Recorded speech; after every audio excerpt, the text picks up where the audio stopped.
নমস্কার। সুখী মানুষের শত্রুর অভাব হয় না। আপনার পরিবার নিয়ে আপনি যদি হাসি খুশিতে থাকেন, সুখে থাকেন, দেখবেন অনেকের হিংসা হয় এবং সেই হিংসা থেকে আপনার উপর শত্রুতা করতে শুরু করে। আপনার কর্মে বিশাল উন্নতি হচ্ছে, কর্মের জায়গায় উন্নতি অনেকের চোখে সহ্য হয় না। তারা কি করে না, সেই আপনার কর্মের জায়গার উন্নতিটাকে ব্যাহত করার জন্য শত্রুতা করে। যখন পেরে ওঠে না তখন এই শত্রুতার আশ্রয় নেয় এবং বিভিন্ন রকম খারাপ ক্রিয়া আপনার উপর করে থাকতে পারে। এবার আপনি কি করবেন? ব্যতিব্যস্ত হয়ে গেছেন, কিছু করে উঠতে পারছেন না, ভেবে উঠতে পারছেন না।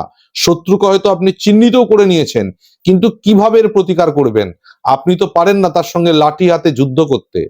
তো তার জন্য আজকের একটি সুন্দর উপায় আপনাদেরকে বলবো।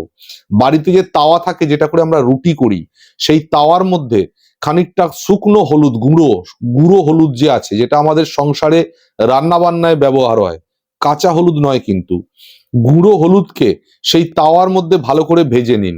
যখন ভাজবেন দেখবেন হলুদের রংটা আস্তে আস্তে কালো হয়ে গেছে, অর্থাৎ হলুদ গুঁড়োটাকে আপনি তাওয়ার মধ্যে পুড়িয়ে নিচ্ছেন। এরপর একটুখানি সর্ষের তেল এবং একটু পাতিলেবুর রস দিয়ে ওই পোড়া হলুদকে দিয়ে একসাথে একটা কালি বানিয়ে নিন।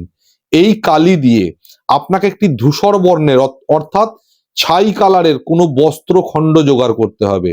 এই বস্ত্র খণ্ডের ওপর শত্রুর নাম লিখে সেটাকে একটা গিঁট বেঁধে কোনো জলাশয়ে আপনি দান করে আসুন। আপনি দেখুন অবিলম্বে আপনার শত্রুর দমন হবে, শত্রু নাশ হবে এবং আপনার ওপর কোনো খারাপ ক্রিয়া থাকলে সেই ক্রিয়াও ধীরে ধীরে কেটে যাবে।